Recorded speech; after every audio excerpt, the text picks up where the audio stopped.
Hola, ¿qué tal? Mi nombre es Alma Tzibgudin y vamos a continuar discutiendo sobre si existe o no la inteligencia. Hasta ahora, pues no se ha encontrado un gen de la inteligencia. Hay muchos candidatos, pero no hay un solo culpable.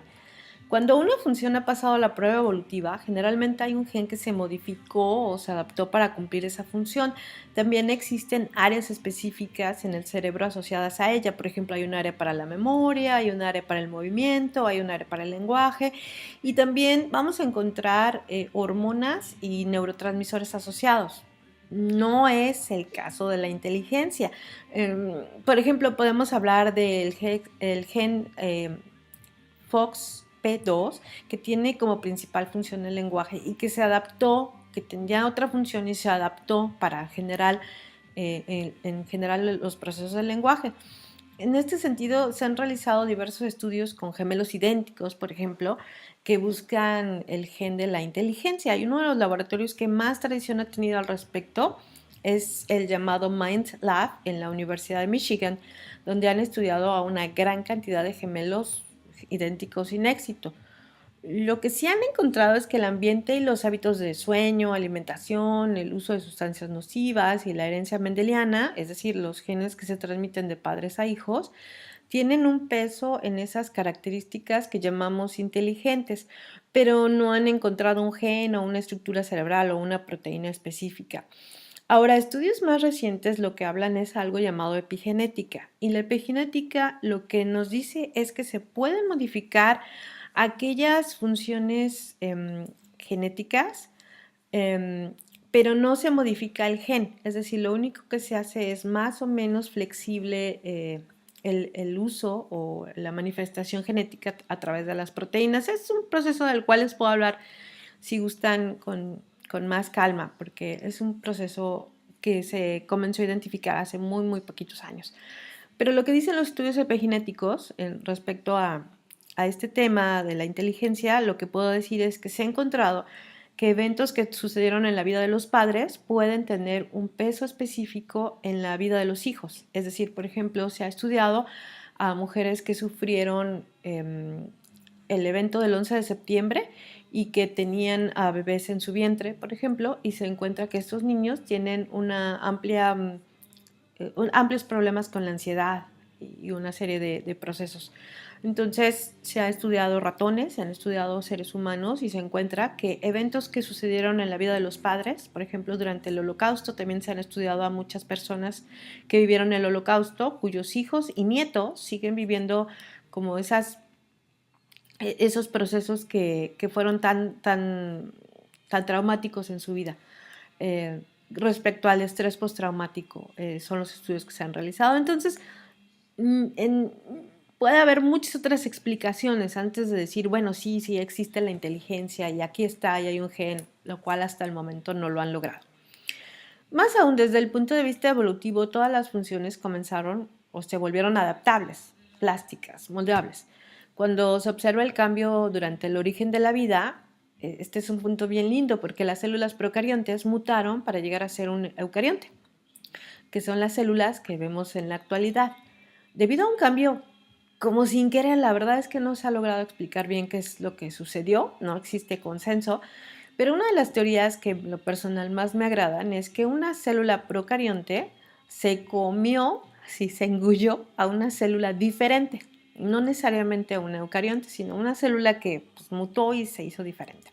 Esto le dio características genéticas nuevas y con ello se diversificó la vida. El mismo fenómeno se observa en algunas células cancerígenas, por ejemplo, se ha encontrado que las células se comen a otras que tienen funciones mucho más flexibles, con lo cual las células cancerígenas logran escapar al sistema inmunológico y por ello logran también al mismo tiempo escapar a los tratamientos oncológicos y las vuelve muy muy fuertes. Pero volvamos a la célula procariante. Esta fue capaz de emplear y crear mayor cantidad de energía y con ello comenzó a moverse. Mi colega Daniel Yelizarov y yo hemos escrito sobre la importancia del movimiento y hemos publicado un par de artículos mencionando que el movimiento fue un punto clave para la evolución de las especies y eventualmente dio paso a los procesos superiores en los mamíferos, que por supuesto son la joya en el desarrollo del Homo sapiens. Al movernos, somos capaces de encontrar mejores fuentes de alimento, mejores refugios, y en este sentido, no es extraño pensar en las migraciones masivas que partieron de África y colonizaron Europa. Esto ya fue obviamente mucho después de que comenzaron las células y cuando ya tenemos a un Homo sapiens mucho más desarrollado. Esto implicó una nueva adaptación al clima, por ejemplo, lo cual la piel oscura, que era necesaria para filtrar los rayos solares en África, se tornó blanca para soportar el frío. La nariz se volvió más fina, los huesos y músculos se modificaron y se adaptaron a una vida mucho más sedentaria. Todo es posible gracias a la capacidad de adaptación. La inteligencia estorba cuando pensamos en sistemas inteligentes, pensando en modelos computacionales. Si han hablado o interactuado con Siri, por ejemplo, habrán notado que ella es capaz de adaptarse a su tono de voz, al cómo usan el lenguaje y pensamos que es inteligente.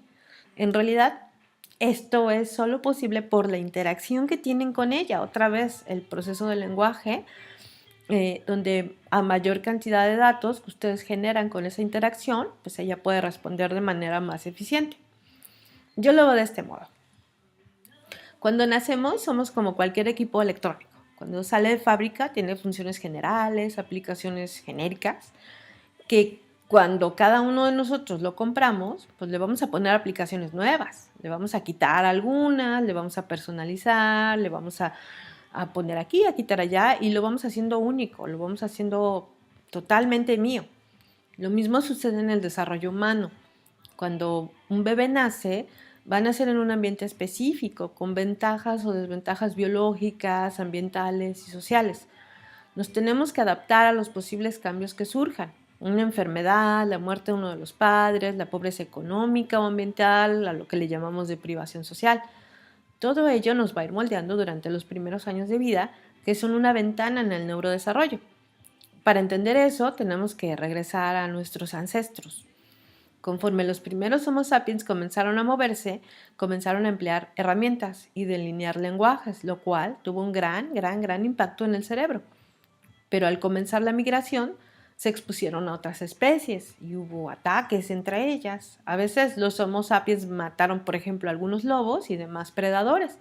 A veces los lobos ganaron alguno que otro punto. Ambas especies aprendieron que resultaba mejor donde había mayor probabilidad de ataques. ¿Qué nos dice esto? Pues que se requirió la memoria. La memoria se volvió clave para la pervivencia de las especies. No es una característica exclusiva de los sapiens, otras especies la desarrollaron de manera más primitiva, pero los sapiens la diversificaron. Tenemos una memoria a corto, una de mediano y una de largo plazo. Cada una se forma a partir de diversos tipos de proteínas y en diversas áreas del cerebro y otras cosas nos hacía falta, algo que los psicólogos han valorado mucho por las razones incorrectas. También tuvimos la oportunidad de emocionarnos, porque necesitamos las emociones. Pero vamos a hablar un poquito más de ello en el siguiente bloque. Los dejo emocionados.